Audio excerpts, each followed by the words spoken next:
Boa tarde. Que Deus nos abençoe. Sejam todos muito bem-vindos à nossa casa, né?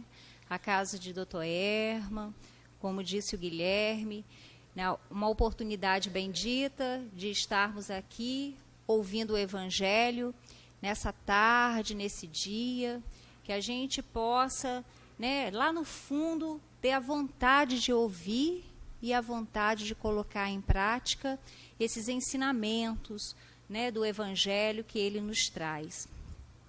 Hoje a gente vai falar um pouquinho dos caracteres do homem de bem. Está no Livro dos Espíritos, no capítulo 12, que fala da perfeição moral, a pergunta 918, né?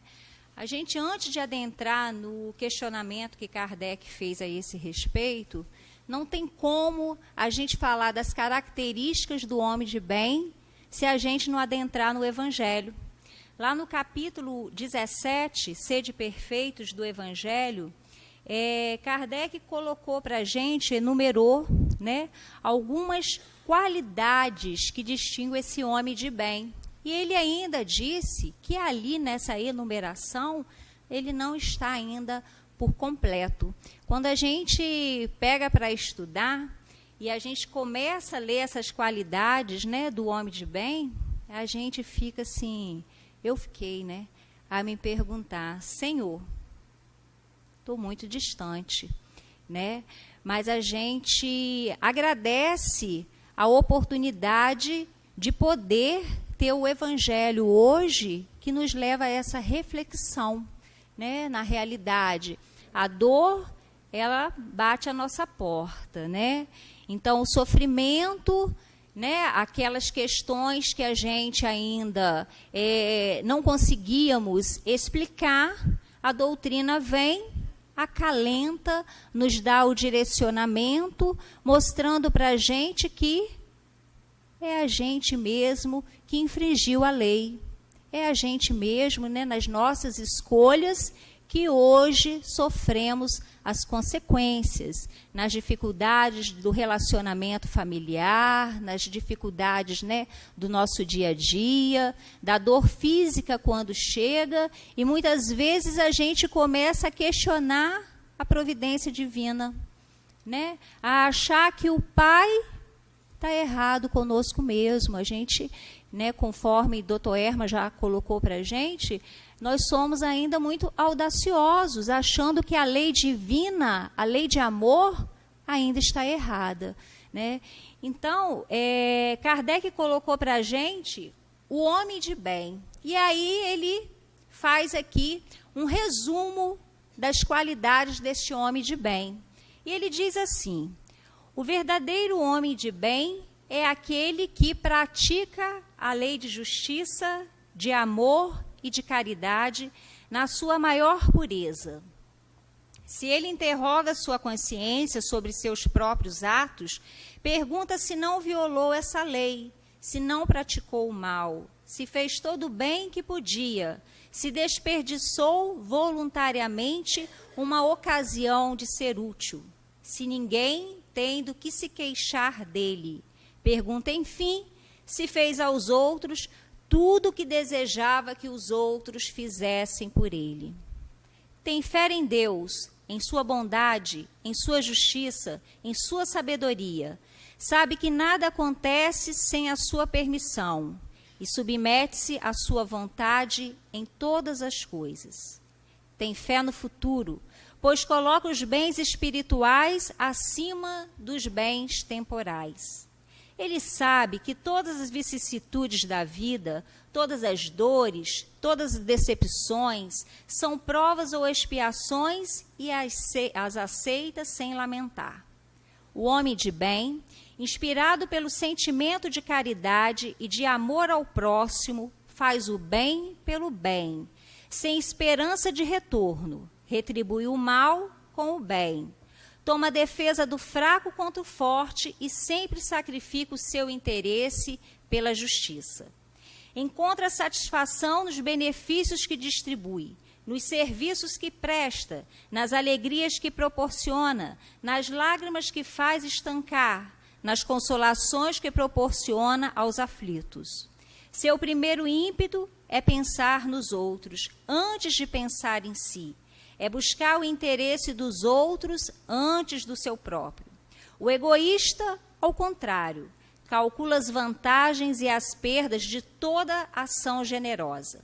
O homem de bem é humano, é bom e benevolente para todo mundo, sem distinção de raças nem de crenças, porque vê irmãos em todos os homens. Respeita todas as convicções sinceras nos outros e não amaldiçoa aqueles que não pensam como ele. Em todas as circunstâncias, a caridade é o seu guia. Reconhece que aquele que prejudica o seu semelhante com palavras maldosas, que fere a suscetibilidade de pessoas com o seu orgulho ou o seu desdém, que não desiste diante da ideia de causar um sofrimento, uma contrariedade, mesmo leve, quando poderia evitá-la, falta ao dever do amor ao próximo e não merece a clemência do Senhor. Não tem ódio, nem rancor, nem desejo de vingança. A exemplo de Jesus, ele perdoa e esquece as ofensas. E só se lembra dos benefícios, porquanto sabe que será perdoado, assim como ele mesmo houver perdoado. É indulgente com as fraquezas dos outros, porque sabe que também necessita da indulgência e se recorda destas palavras do Cristo, que aquele que está sem pecado lhe atire a primeira pedra. Não sente prazer em procurar os defeitos dos outros, nem em colocá-los em evidência. Se a necessidade o obriga, procura sempre o bem que pode atenuar o mal. Estuda as suas próprias imperfeições, trabalha incessantemente para combatê-las. Todos os seus esforços são empregados para que amanhã possa dizer que existe nele algo melhor do que na véspera. Não procura fazer valer nem seu espírito, nem seus talentos à custa dos outros. Ao contrário, ele aproveita todas as oportunidades para fazer sobressair a qualidade dos outros. Não se envaidece da sua fortuna, nem das suas vantagens pessoais, porque sabe que tudo quanto lhe foi dado pode ser retirado. Usa, mas não abusa dos bens que lhes são concedidos, porque sabe que se trata de um depósito do qual terá que prestar contas. Sabe também que o emprego que lhes pode dar, mais prejudicial para si mesmo, é de utilizá-los para a satisfação das suas paixões. Se a ordem social colocou pessoas sobre a sua dependência, ele as trata com bondade e benevolência, porquanto perante Deus são iguais a ele. Usa a sua autoridade para lhes levantar o moral, e não para esmagá-los com o seu orgulho, e evita tudo o que poderia tornar sua posição subalterna mais penosa ainda. A pessoa subordinada, por sua vez, compreende os deveres da sua posição e tem escrúpulos em não cumpri-los conscienciosamente. O homem de bem, enfim, respeita nos seus semelhantes todos os direitos que as leis da natureza lhes concede, como desejaria que os seus fossem respeitados. O que acabamos de expor não é a enumeração completa de todas as qualidades que distinguem o homem de bem, mas todo aquele que se esforça para possuir as que aqui foram citadas está no caminho que conduz a todas as outras. Se a gente parar para refletir nessas características do homem de bem, a gente vai perceber o quanto ainda nós estamos distante. Mas o quanto ainda o Pai é misericordioso, né, nos fazendo caminhar, refazer, reconstruir, quando a gente tem nas nossas mãos o Evangelho de Jesus, a doutrina espírita, nos convidando a caminhar, né? Nos convidando a observar melhor as escolhas que nós fazemos. Então, essas características, algumas dessas qualidades, já dá para a gente começar a fazer uma autoanálise de que posição hoje nós estamos nos encontrando, né?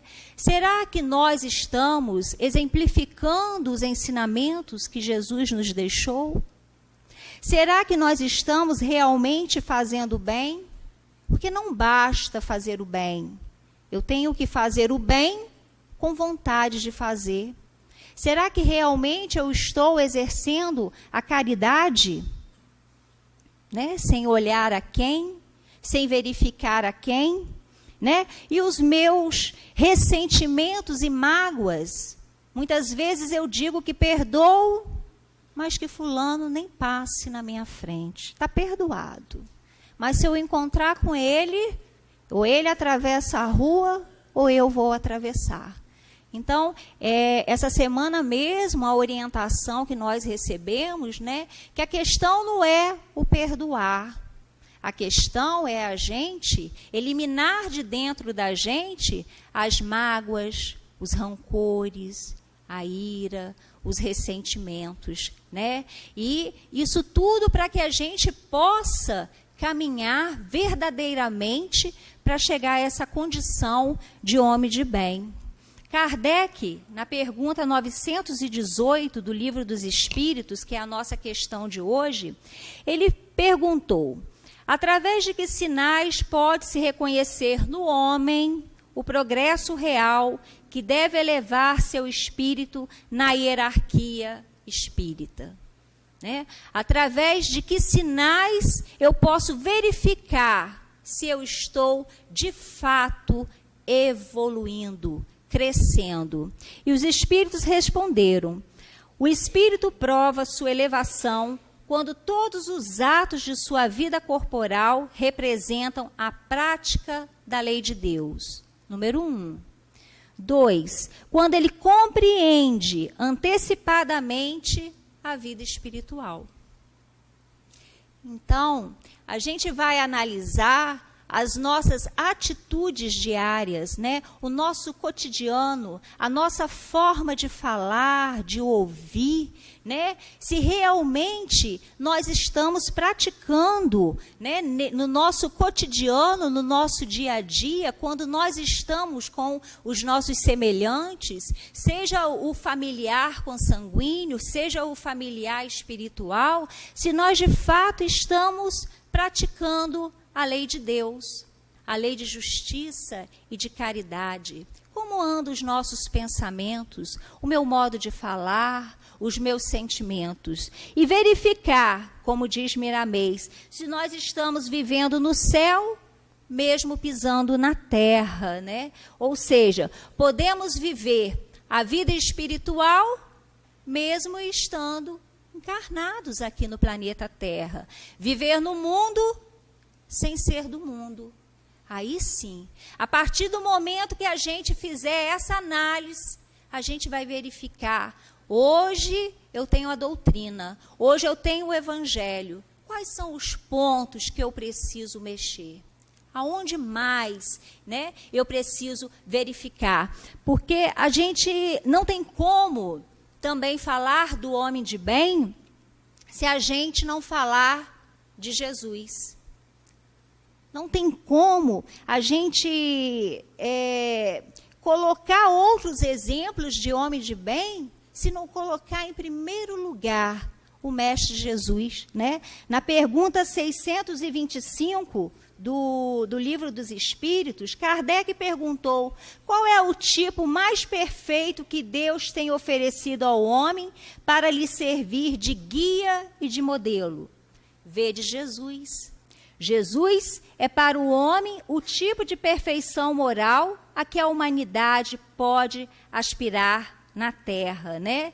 Mesmo ele, na condição de governador do nosso planeta, ele encarna no planeta Terra para exemplificar, para mostrar para a gente que nós podemos vencer, que nós podemos viver neste mundo não sendo dele, que nós podemos estarmos aqui com todas as nossas necessidades que nós temos, com tudo aquilo que o mundo oferece, sem entrar nos excessos, né, no exagero. Então, o mestre por excelência, quando ele esteve aqui, ele está junto a nós, né, ele trouxe para a gente que o reino dele não é deste mundo, distinguindo para a gente o mundo físico do mundo espiritual. Ele trouxe para a gente que há muitas moradas na casa de nosso Pai, né? O universo é a casa do nosso Pai. Mas aonde eu posso, dentre dessas diversas moradas, começar a me colocar? E ele vai trazendo essa reflexão para a gente, né, que ele prepara o lugar e nos espera.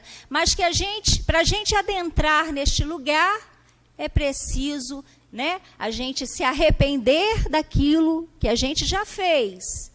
Mas é preciso também que não basta apenas o arrependimento, é preciso que a gente repare. Então é necessário nascer de novo. E através dos ciclos das reencarnações, a gente vai tendo a oportunidade, né, de progredirmos espiritualmente até chegarmos à condição de espíritos puros, até chegarmos à condição de verdadeiramente sermos um homem de bem. E aí ele foi trazendo para a gente, né, o trabalhar o nosso coração, o termos um coração mais puro, mais brando, mais pacificado, misericordioso, e foi mostrando para a gente o maior mandamento da lei de Deus, que é o amar o próximo como a si mesmo. Mas ele foi lá e ainda disse, mas não basta amar aquele que te ama, aquele que cuida de você. E aí ele diz assim para a gente, é preciso amar aos inimigos, é preciso fazer o bem aos que nos odeiam, orar pelos que nos perseguem e nos caluniam. E Chico Xavier tem uma mensagem dele que ele diz assim, o amor é uma lei. Quem não ama está fora da lei. Então é preciso amar a todos indistintamente, né? Trabalhar essas qualidades que a gente precisa almejar, é preciso trabalhar o nosso coração, despojar os sentimentos, né? Despojar o nosso coração da mágoa, do rancor, da ira, né? Aproveitar a bênção que nós temos da doutrina espírita, aonde ela nos faz identificar que o maior inimigo, ele está dentro de nós mesmos, são os nossos vícios, são as nossas maledicências, o nosso orgulho, né? O nosso ciúme, a ira, a raiva. Esse sim.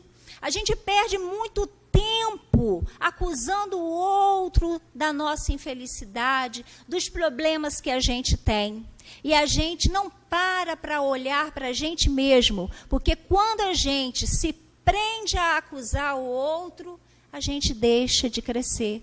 É como se a gente tivesse, né, algemado naquela situação e não verifica o quanto de vibrações negativas nós estamos trazendo para a gente mesmo, para o nosso próprio corpo físico, né? A nossa tela mental, ela vive com pensamentos tão poluídos e a gente não consegue, né, adentrar o recurso que a espiritualidade coloca à nossa disposição. Criamos dependências, tanto físicas como psíquicas, né?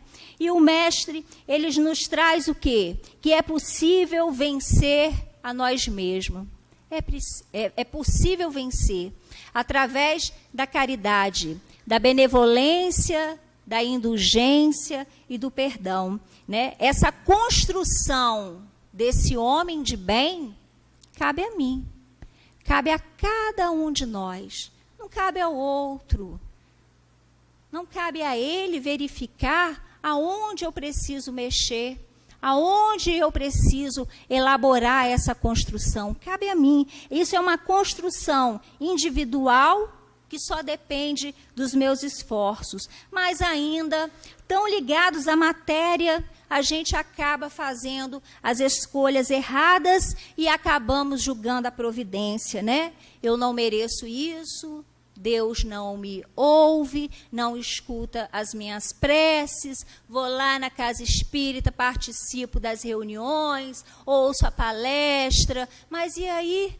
Estou na mesma situação e a gente audaciosamente acusamos a lei de amor quando a consequência ela chega. E lá no capítulo 5, intitulado Bem-aventurados aflitos, no item 24, tem uma instrução do espírito Delphine de Girardin, de 1861, quando ele fala da verdadeira desgraça. Ele diz para a gente que a verdadeira desgraça está nas consequências de um fato, mais do que do próprio fato.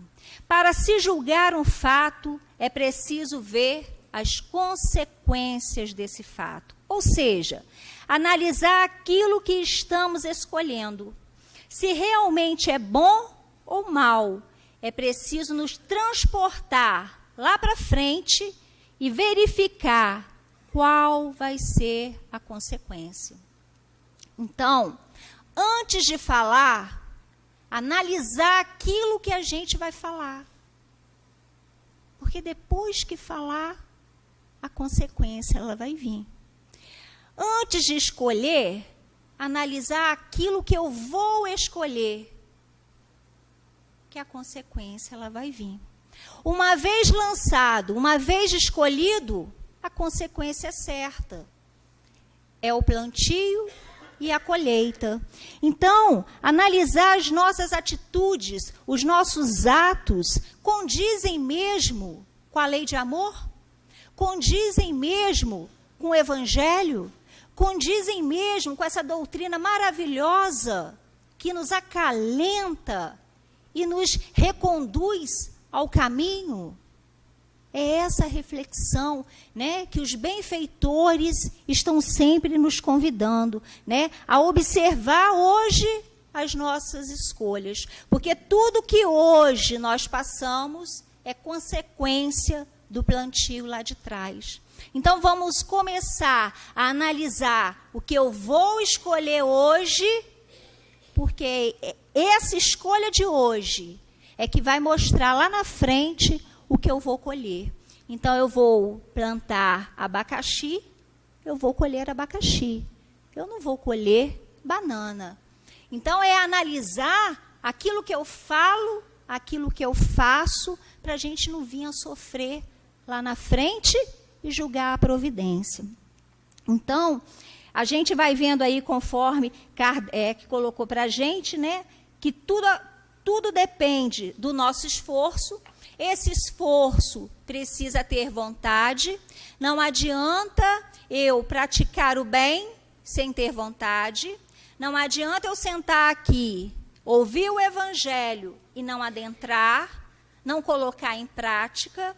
Não adianta eu estar participando de um estudo e não colocar, não pegar aquilo dali para reflexão diária dos meus atos, dos meus pensamentos, do meu dia a dia, né? Na realidade, conforme o Guilherme leu a mensagem da Joana de Ângeles, né? Não adianta eu não fazer, né, um programa de autoiluminação, né? Não adianta eu não assumir um compromisso de autoburilamento. Já é chegada a hora.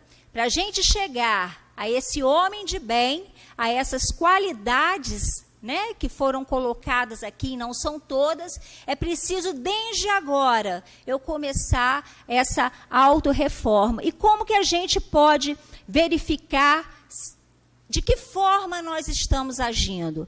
Está lá na questão 621. Onde está escrito a lei de Deus? Na nossa consciência. Então, basta que eu interrogue a minha consciência sobre os meus próprios atos. Se tudo aquilo que eu estou fazendo ao outro, eu gostaria que fizesse comigo. A gente pode começar desde agora a acertar esse caminho, a nos fortalecer, aproveitando a oportunidade da doutrina espírita, né? A casa de Dr. Erma. A oportunidade de trabalho, a oportunidade do estudo, a oportunidade de estarmos aqui nesta hora, ouvindo o Evangelho. E o Evangelho, que é o código moral, né? Quando o Mestre disse, eu sou o caminho, a verdade e a vida. Ele nos apresentou o código moral de conduta, né, baseado nas leis de Deus. Um código que nos convida a refazer, a reconstruir e a reformar os nossos sentimentos. André Luiz, no livro O Espírito da Verdade, no item 40, uma psicografia de Chico Xavier, ele diz assim: Jesus segue à frente de nós. Se você deseja acertar, basta apenas segui-lo. E o Evangelho traz para a gente. Temos o meio, o recurso, né, para poder seguir Jesus. Basta que tenhamos coragem, força de vontade, né, para refazer o nosso caminhar. E o que mais a gente tem é a ajuda dos benfeitores espirituais, dos nossos guias, sempre nos convidando a refazer. O Evangelho está aqui. Ele acalenta as nossas dores, ele nos dá o direcionamento. É preciso que a gente tenha coragem para olhar para a gente e começarmos desde agora a modificar, a observar as nossas atitudes, a observar, né, o que manda a lei maior, a ter uma visão de vida espiritual. Estou aqui, mas não sou daqui. Eu posso estar no mundo, mas não ser do mundo. Eu posso começar desde agora a modificar toda a minha trajetória. Eu preciso ter força de vontade. Então, a gente finaliza com essa frase do André Luiz: Jesus segue à frente de nós. Se desejamos, no fundo, acertar, vamos segui-lo. Que Deus possa nos abençoar.